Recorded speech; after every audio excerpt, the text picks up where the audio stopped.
നമസ്കാരം. തിരുവല്ലയിലെ സ്പാ സെന്ററിൽ നടന്ന ബലാത്സംഗം ന്യായീകരിക്കുകയല്ല. പക്ഷെ കേരളത്തിന്റെ പ്രധാന നഗരങ്ങളിൽ നിരവധി മസാജിംഗ് സെന്ററുകളുടെ പേരിൽ നടക്കുന്നത് ലൈംഗിക വ്യാപാരമാണ്. ഒരു പോലീസ് പരിശോധനയും സാധ്യമല്ലാത്ത അവസ്ഥയിൽ ലൈസൻസ് ഉണ്ടെന്ന പേരിൽ നക്ഷത്ര സുഖ സൗകര്യങ്ങളുള്ള വേശ്യാലയങ്ങളായി മാറിക്കഴിഞ്ഞിരിക്കുന്നു തിരുവനന്തപുരം, എറണാകുളം നഗരങ്ങളിലെ ധാരാളം സുഖ ചികിത്സാ കേന്ദ്രങ്ങൾ. ഈ കേന്ദ്രങ്ങളിലേക്ക് പ്രായപൂർത്തിയാകാത്ത പെൺകുട്ടികളെ വരെ എത്തിക്കുവാൻ സെക്സ് മാഫിയ റാക്കറ്റ് സംഘങ്ങൾ കേരളത്തിൽ പ്രവർത്തിക്കുന്നു എന്നത് അധികാരികളിൽ തന്നെ പലർക്കും അറിയാവുന്ന പരമാർത്ഥമാണ്. 18 വയസ്സ് കഴിഞ്ഞ പുരുഷനും സ്ത്രീക്കും പരസ്പരം ഇഷ്ടത്തോടെ ലൈംഗിക ബന്ധത്തിൽ ഏർപ്പെടാൻ നിയമ അനുവാദമുള്ള നമ്മുടെ നാട്ടിൽ ഇത്തരം കാമകേളി കേന്ദ്രങ്ങൾക്കെതിരെ ശക്തമായ നടപടിയെടുക്കുവാൻ സാധിക്കുകയില്ല. ഇനി ഇത്തരം രതിസുഖവാസ കേന്ദ്രങ്ങൾ ഭൂരിഭാഗവും നടത്തുന്നതിന് പിന്നിലുള്ള ശക്തി വിവിധ രാഷ്ട്രീയ പാർട്ടി നേതാക്കളാണ്. ഈ ഇടങ്ങളിൽ നടക്കുന്ന മസാജിങ് തന്നെ നിയമവിരുദ്ധമാണ്.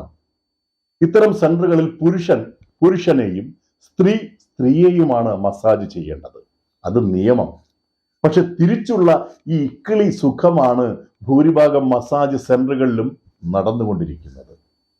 തുണിയൊക്കെ പൂർണ്ണമായും ഉരിഞ്ഞെടുത്ത് ഇത്തിരി പച്ച വെളിച്ചെണ്ണ ദേഹത്തെ പുരട്ടി തടവി തലോടാൻ പെൺകുട്ടികളുണ്ടെങ്കിൽ അത്തരം സെന്ററുകൾക്ക് തിരക്കൊഴിഞ്ഞ നേരമില്ല. ലക്ഷങ്ങളുടെ കച്ചവടം പൊടിപൊടിക്കുന്നു. ഇവർക്ക് നിരവധിയായ വാട്സപ്പ് ഗ്രൂപ്പുകൾ തന്നെയുണ്ട്.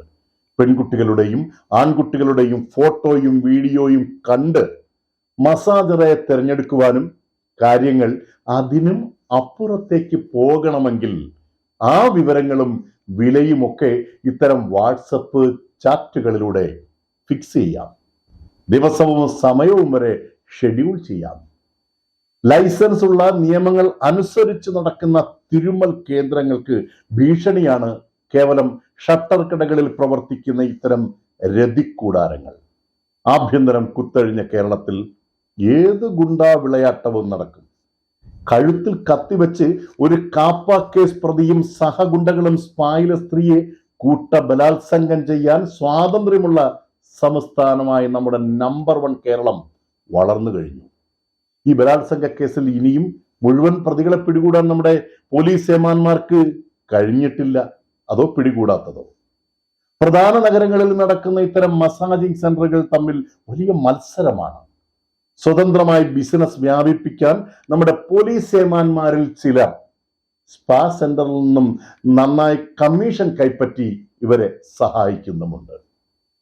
ലൈസൻസ് ഇല്ലാതെ കൃത്യമായ സർട്ടിഫിക്കറ്റുകൾ പ്രദർശിപ്പിക്കാത്ത ഈ ജോലിയിൽ, മസാജിങ്ങിൽ, സാങ്കേതിക പരിജ്ഞാനമില്ലാത്ത ജീവനക്കാരെ വെച്ചുള്ള മസാജിംഗ് സെന്ററുകളുടെ മറവിൽ നടക്കുന്ന കാമ കേളി മന്ദിരങ്ങൾ റെയ്ഡ് ചെയ്ത് പൂട്ടേണ്ടത് സാംസ്കാരിക കേരളത്തിന്റെ ആഗ്രഹമാണ്.